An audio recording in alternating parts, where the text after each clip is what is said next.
Okay, this is another video um, in my series of router local UIs. This one is Ericsson. So this is the Ericsson S700 that I'm currently using right now, formerly known as Cradlepoint.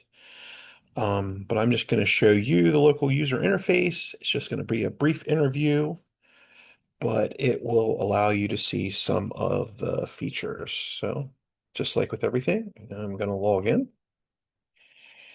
and we'll get started. Alrighty, so we got a lot of information here. I'm just going to minimize some stuff, but the dashboard or overview or all that information we see right here. We got some brief information. This is not activated or connected in any way, but this is where you would see all of that information briefly. Okay. So I'll close this stuff as well.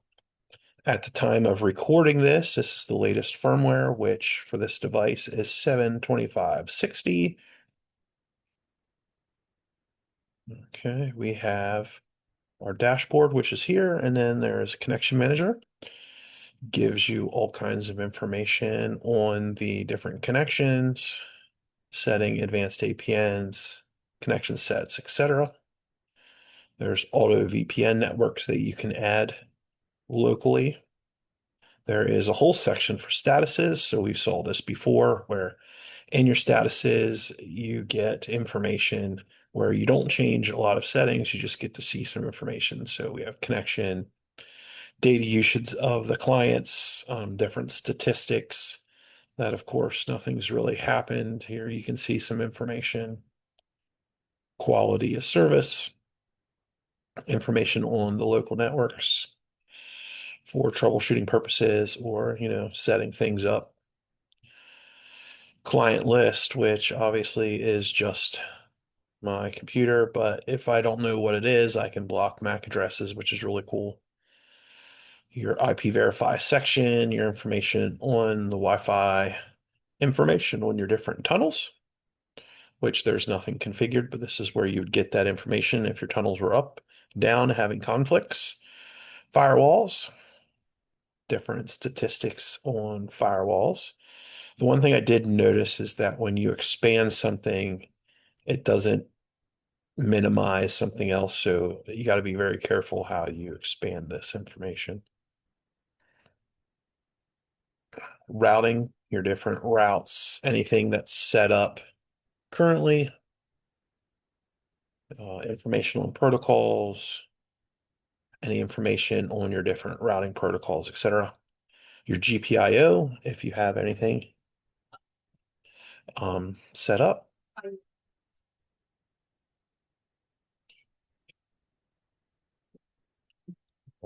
This also uses the 4-pin GPIO information like other routers. So it has that ignition sensing and can use it for other purposes and get you events and reports, etc. What else do we have? Okay, so any kind of SDK apps and their statuses, any information on the different ports. This has 2 ports. I'm currently connected to port 1, so that is up. And I am full 1000 Mbps. GPS, like before, gives you information statuses. I do not have GPS set up, so nothing is here. This is some information on the telemetry for ODB statuses if you have that set up, so you can kind of get some information there. Your, time protocol information and your logs. So again, this is information on statuses. You can kind of get a good 10,000-foot overview of what's going on. Then you have this sections called identities. This is for different things like your host addresses, IP verify settings, port settings and identities to kind of label things properly, MAC address identities, reputation, and your WAN performance settings to have that set up for voice, video, and file transfer. Okay, now we get into the settings area of networking. This is where you can set up your different information on your Wi-Fi, Ethernet ports, hotspot services, again, which is different from, router services, setting up your local IP networks, setting up MAC filtering, and getting some Wi-Fi analytics. Again, this will allow me, if I were to run this, I could see the different SSIDs in my area, look for any kind of rogue access points or any kind of conflicts or issues with channels. Here's where you would set up and define VLANs. Here's where you would set up your different VPN tunnels. If it's licensed, some things are licensed features, some things are not. So it will tell you all that at the top. And then you can set up your different routing. So this has, again, with most of them, several different routing protocols, traffic steering, etc. So you got your BGP, your SPF, and your RIP.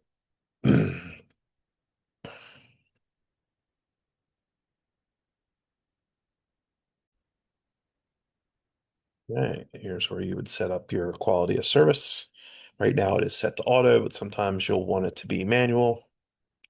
If you see here, if we just undo that, there's different settings you can do. Wi-Fi is WAN for your LTE, 3G, etc. So you can really finite, make some rules, do some certain things. Here's where you define your DNS servers. If you have split DNS, if you're using any kind of specialty DNS, etc., that's where you would define that here. Here's your Wi-Fi as WAN, different settings, etc. You can turn those clients on. Here's your client data usage to see which ones are using more bandwidth than others or to spot any kind of anomalies.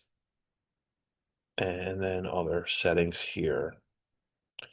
So now we'll go to your security settings. This is where you do your firewall, your different definitions, your different policies.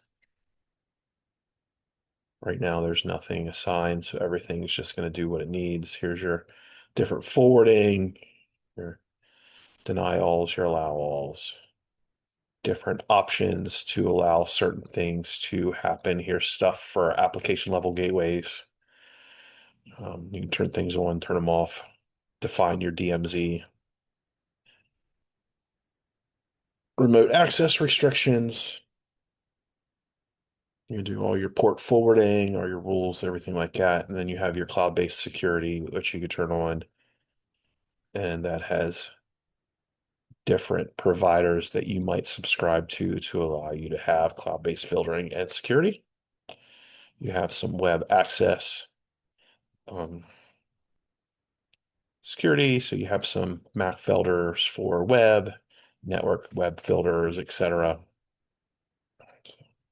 You don't want to just leave everybody to browse the internet depending on needs. Some of them might not even need to get onto any kind of web. So that's where you do all that. Here's your certificate management.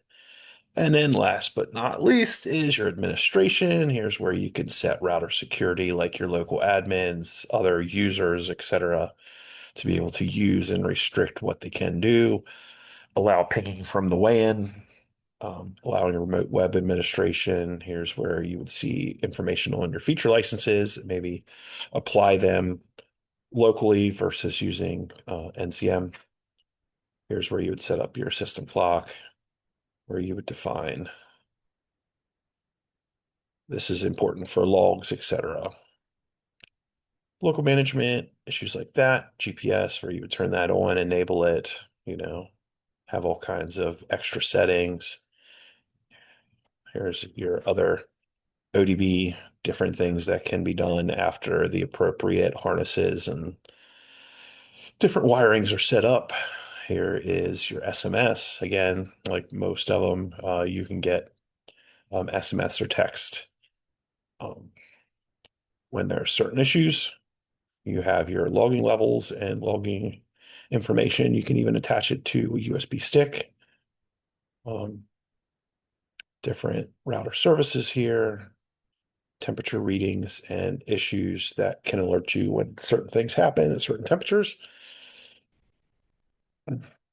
Net cloud, or registering, unregistering, setting up your NCM connections. Here's a license feature to get SNMP or SMTP alerts depending on certain things that happen. Your IoT, your GPIO information, settings.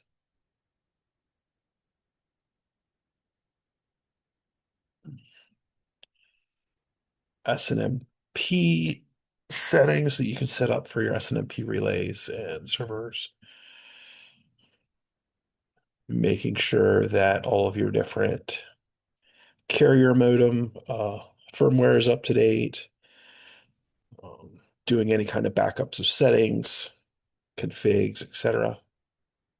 Here's how you would reboot, or you can do factory resets, go into the CLI, and then you have your diagnostics. Again, this has the onboard speed test because that is more efficient than trying to do a speed test of connecting something to Wi-Fi and then your device is older or you're using the wrong Wi-Fi and you think your speeds are a lot slower than what they are or they're just not accurate. You always want to do your speed tests from the router level. You can do packet capture and then you can also collect information for support, which is for the Ericsson support. And then last but not least, we have some wizards. So at the end, they can help you with some information going through the wizards, IP pass-through, first time setup, and the NetCloud registration. So a lot of great features, a lot of information packed into one solid user interface. This is local to the router, but it has lots and lots of information. So once again, thank you very much for your time. I hope you have a fantastic rest of your day.